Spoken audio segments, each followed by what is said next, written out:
Life wouldn't exist on this beautiful planet without the sun. It essentially gave birth to all the plants, the animals, and us humans. And not just the sun. Every single one of these stars can raise entire civilizations on their planets. But nothing lasts forever.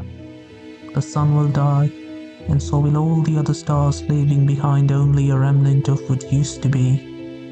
Fascinating how these harbingers of life can turn into a celestial abyss of oblivion. There are multiple possible outcomes of a star dying, some scarier than the others, but they're all very interesting, and this video will go over each of them, one by one.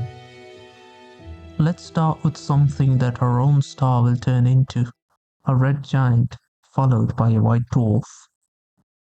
When the sun eventually runs out of its primary nuclear fuel hydrogen, there won't be enough energy to counter the immense gravity which will squeeze the whole star as much as possible. This contraction of all the stellar matter into a compact space produces huge amounts of heat, which inflates the outer layers of the star, turning it into a red giant. When the sun turns into one, it will end up engulfing Mercury, Venus, and quite possibly the Earth as well. That's how gigantic they are. In this state, the sun will be brighter but also colder than it is now. The color of a star has a direct relation to its temperature. The cold ones are red and the hot ones are blue. It stays like this until all the nuclear fuel in its core is used up, which usually happens after the formation of iron. Nuclear reactions can no longer continue. So the core of this red giant starts shrinking even more until it is eventually stopped by electrons. After being forced into a small volume, the electrons start applying the degeneracy pressure. This pressure is enough to keep the star intact and prevent any further collapse. After all the outer layers of the star are eventually blown away, all that remains there is a dead white dwarf. A star reduced to the size of a planet, like Earth, but 1,000,000 times more dense. It is considered dead because there are no reactions taking place anymore, and it is no longer generating energy. Even the heat that it has as a result of all that collapsing matter will eventually radiate away, and it will remain just a cold sphere of degenerate matter all the way until the end. The white dwarf is able to exist because the electron degeneracy pressure was enough to counter the gravitational force, which is proportional to the mass of the star. In more massive stars, the core becomes even more dense, creating extreme conditions at which the degenerate electrons can take part in the following reaction. They can combine with protons and become neutrons, radiating some neutrinos in the process. This results in a star made entirely of neutrons, which is called, quite unsurprisingly, a neutron star. Stars this massive can shrink more rapidly as compared to smaller stars, so rapid that they can actually explode as a spectacular supernova. This single explosion can produce 1,000 times more energy than a star does in its billions of years of lifetime. It might actually destroy the star completely or leave behind a stellar remnant like a neutron star.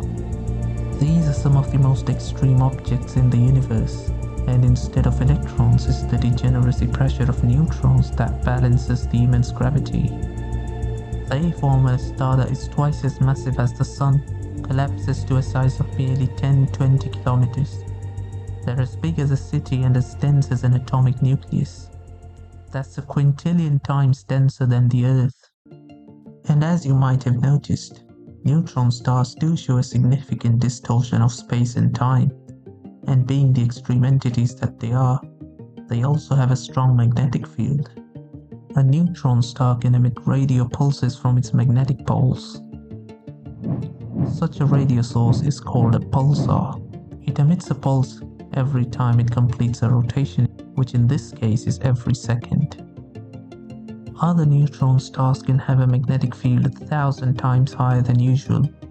That would be 1,000,000,000,000 times higher than the field on Earth. Such a star is called a magnetar. A magnetar can be a strong source of X-rays and gamma rays, which are the most energetic of all electromagnetic radiations.